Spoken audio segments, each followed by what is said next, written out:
Hello, I'm Suzanne Keating, and this is your Astro Weekly Forecast for August 19th through the 25th.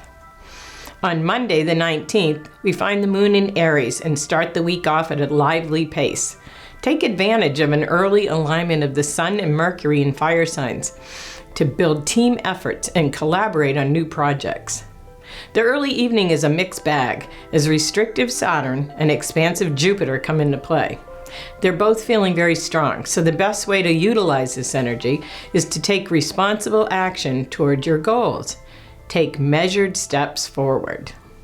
Then, on Tuesday, August 20th, we find the moon still in Aries, but squaring off with controlling Pluto this morning, which can lead to aggressiveness and confrontation. If coming from you, try to tone it down and just be assertive.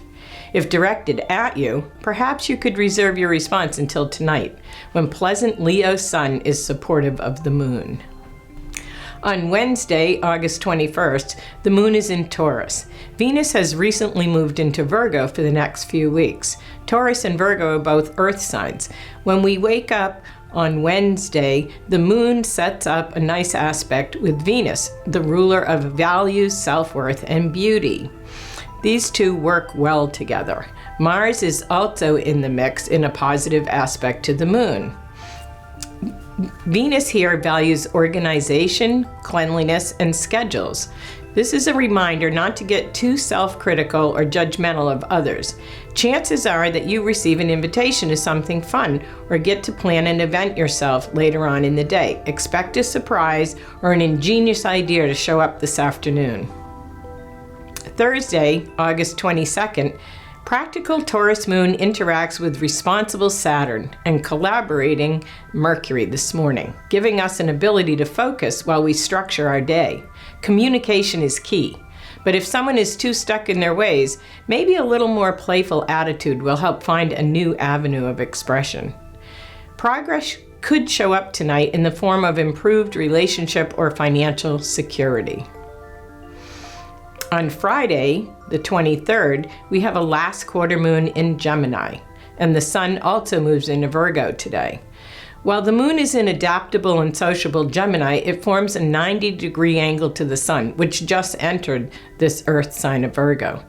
This squaring off of the lights is what we know as the quarter moon. In this case, it's the last quarter moon, finishing up a cycle that began with the Leo new moon 3 weeks ago.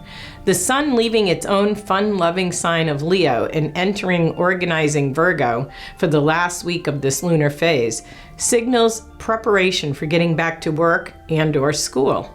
Summer seems to have just flown by. On Saturday, the 24th, the moon is in Gemini still and opposed to Jupiter, also squaring Neptune today. Talkative Gemini moon brings us in touch with our neighbors, our co-workers, siblings, or friends. It could be a somewhat distracting but pleasant day as people flit all over the place, making plans and running errands. For the most part, the atmosphere is lighthearted and congenial, thanks to loving Venus joining up with spirited Mars. Also, carrying Neptune adds a note of understanding tonight, making this a good evening for sharing and listening. Just know there may not be any limits on the topics or the time. On Sunday, August 25th, we find Gemini moon void of course, meaning it's inactive until 5:05 p.m., when it moves into the watery sign of Cancer, bringing our attention to home and family, as well as our feelings. A barbecue or beach get-together this evening is the perfect way to enjoy tonight's harmonious lunar alignment with the sun. Until next time, this is Suzanne Keating reminding you to keep your head in the stars and your feet on the ground.